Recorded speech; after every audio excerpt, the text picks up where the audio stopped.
ये आकाशवाणी है। प्रस्तुत है कार्यक्रम सुर्खियों में। आजादी का अमृत महोत्सव श्रृंखला के अंतर्गत आज सुनिए प्रधानमंत्री द्वारा नए शहरी भारत, शहरी परिदृश्य में बदलाव विषय पर आयोजित सम्मेलन और प्रदर्शनी के उद्घाटन पर विशेष कार्यक्रम। प्रधानमंत्री नरेंद्र मोदी ने आज लखनऊ में 3 दिन के न्यू अर्बन कॉन्क्लेव का उद्घाटन किया। इस अवसर पर कई केंद्रीय मंत्रियों सहित उत्तर प्रदेश के मुख्यमंत्री और राज्यपाल उपस्थित थे। स्मार्ट सिटी मिशन के अंतर्गत शहरों के विकास की 75 परियोजनाओं का प्रधानमंत्री ने शिलान्यास किया।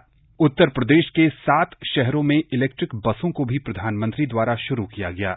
उन्होंने प्रधानमंत्री आवास शहरी योजना में घर प्राप्त करने वाले उत्तर प्रदेश के 75 जिलों में 75,000 लाभार्थियों को उनके घर की डिजिटल तरीके से चाबी थमाई।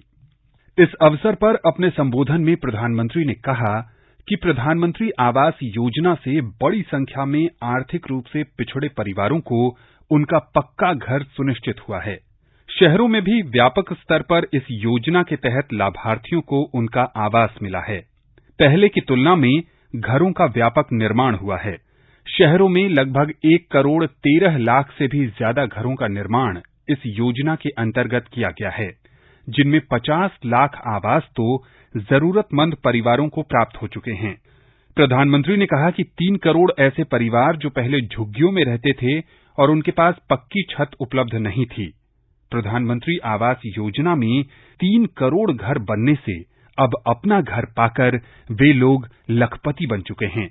उत्तर प्रदेश में वर्तमान सरकार द्वारा सफल तरीके से संचालित की जा रही प्रधानमंत्री आवास योजना का भी उन्होंने जिक्र किया। उन्होंने कहा कि इस सरकार के कार्यकाल में 9 लाख आर्थिक रूप से पिछड़े परिवारों को उनका पक्का घर प्राप्त हुआ है, जिनमें पानी, बिजली और शौचालय जैसी मूलभूत सुविधाएं उपलब्ध हैं। इसके अलावा इस योजना के तहत 14 लाख घर निर्माणाधीन हैं। श्री मोदी ने कहा कि प्रधानमंत्री शहरी आवास योजना के अंतर्गत महिलाओं को मालिकाना हक मिला है और उत्तर प्रदेश सरकार इस योजना के तहत आवास खरीदने वाली महिलाओं को पंजीकरण शुल्क में भी छूट दे रही है। प्रधानमंत्री ने यह भी कहा कि 2014 से पूर्व घरों के निर्माण की योजनाओं को लेकर जो अस्पष्ट नीति थी, उसे सुधारा गया और घर के निर्माण के लिए सरकार द्वारा मिलने वाली राशि सीधे लाभार्थियों के खाते में भेजी जा रही है, जिससे इस योजना में पारदर्शिता सुनिश्चित हुई है। प्रधानमंत्री ने कहा कि शहरी मध्यम वर्ग की आवास से जुड़ी चुनौतियों और परेशानियों का सरकार द्वारा हल निकाला गया है। The real estate regulatory authority RERA act इस कानून से घर खरीदने वालों में एक विश्वास पैदा हुआ है। इस अधिनियम से उनके लिए न्याय सुनिश्चित होने में सहायता मिली है। लाखों रुपए की सहायता और कम ब्याज दरों से शहरी मध्यम वर्ग को बहुत लाभ मिला है। प्रधानमंत्री ने मॉडल टेनेसी एक्ट का जिक्र करते हुए कहा कि सरकार द्वारा लाए गए इस कानून से मकान मालिकों और किराएदारों के बीच विवाद को सुलझाने में मदद मिल रही है। इससे किराए पर दिए जाने वाले मकानों का एक बाजार तैयार होगा। शहरी मिडिल क्लास की परेशानियां और चुनौतियों को भी दूर करने का हमारी सरकार ने बहुत गंभीर प्रयास किया है। रियल एस्टेट रेगुलेटरी अथॉरिटी यानी रेरा कानून ऐसा ही एक बड़ा कदम रहा है।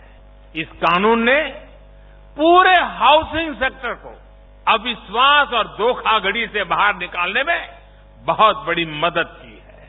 इस कानून के बनने से घर खरीदारों को समय पर न्याय भी मिल रहा है। हमने शहरों में अधूरे पड़े घरों को पूरा करने के लिए हजारों करोड़ रुपए का विशेष फंड भी बनाया है। मिडिल क्लास अपने घर का सपना पूरा कर सके, इसके लिए पहली बार घर खरीदने वालों को लाखों रुपयों की मदद भी दी जा रही है।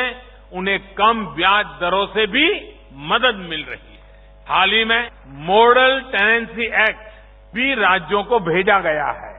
इस कानून ने मकान मालिक और किराएदार दोनों की बरसों पुरानी दिक्कतें दूर हो रही है।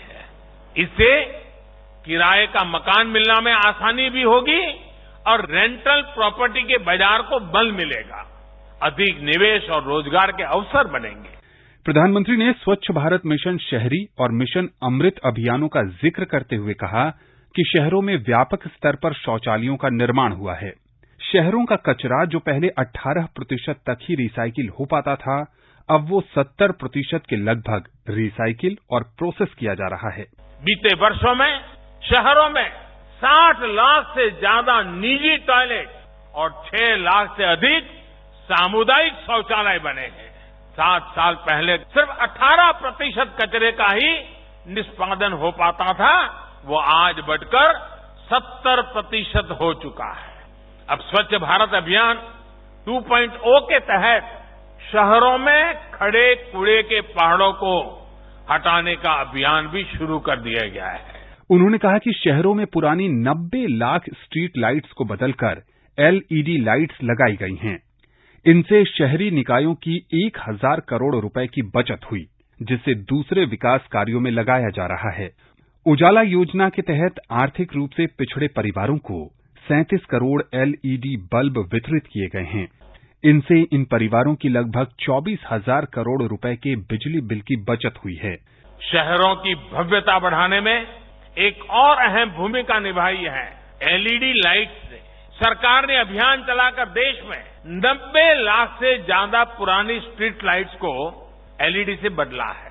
LED स्ट्रीट लाइट लगने से शहरी निकायों के भी हर साल करीब 1000 करोड़ रुपए बच रहे हैं। अब ये राशि विकास के दूसरे कार्यों में वो शहरी निकाय लगा सकते हैं और लगा रहे हैं। LED ने शहर में रहने वाले लोगों का बिजली बिल भी बहुत कम किया है। जो LED बल्ब पहले 300 रुपये से भी महंगा आता था, वो सरकार ने उजाला योजना के तहत 50-60 रुपये में बना दिया है। इस योजना के माध्यम से गरीब और मध्यम वर्ग का करीब 24,000 करोड़ रुपए बिजली बिल में बचत हुई है। प्रधानमंत्री ने कहा कि पिछले सालों में शहरी विकास में तकनीक ने बहुत बड़ी भूमिका निभाई है। CCTV कैमरों के व्यापक स्तर पर लगने से शहरों में सुरक्षा को सुनिश्चित करने में मदद मिली है। कचरे का सही प्रकार से ट्रीटमेंट और सीवेज ट्रीटमेंट प्लांट के लिए तकनीक से ही मदद मिल रही है। 21वीं सदी के भारत में शहरों के कायाकल्प का सबसे प्रमुख तरीका है टेक्नोलॉजी का ज्यादा से ज्यादा इस्तेमाल।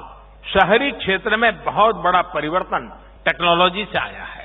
देश के 70 से ज्यादा शहरों में आज जो integrated command and control centre चल रहे हैं, उसका आधार टेक्नोलॉजी ही है। आज देश के शहरों में CCTV कैमरों का जो नेटवर्क बिछ रहा है, टेक्नोलॉजी ही उसे मजबूत कर रही है।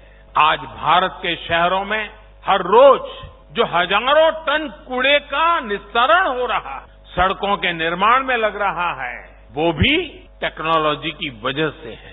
देश भर में जो सीवेज ट्रीटमेंट प्लांट बनाए जा रहे हैं, आधुनिक टेक्नोलॉजी उनकी क्षमता और बढ़ा रही है। ये national common mobility card technology की ही तो देन है। शहरों में ट्रैफिक और प्रदूषण की समस्या को दूर करने के लिए उठाए गए कदमों का भी प्रधानमंत्री ने उल्लेख किया।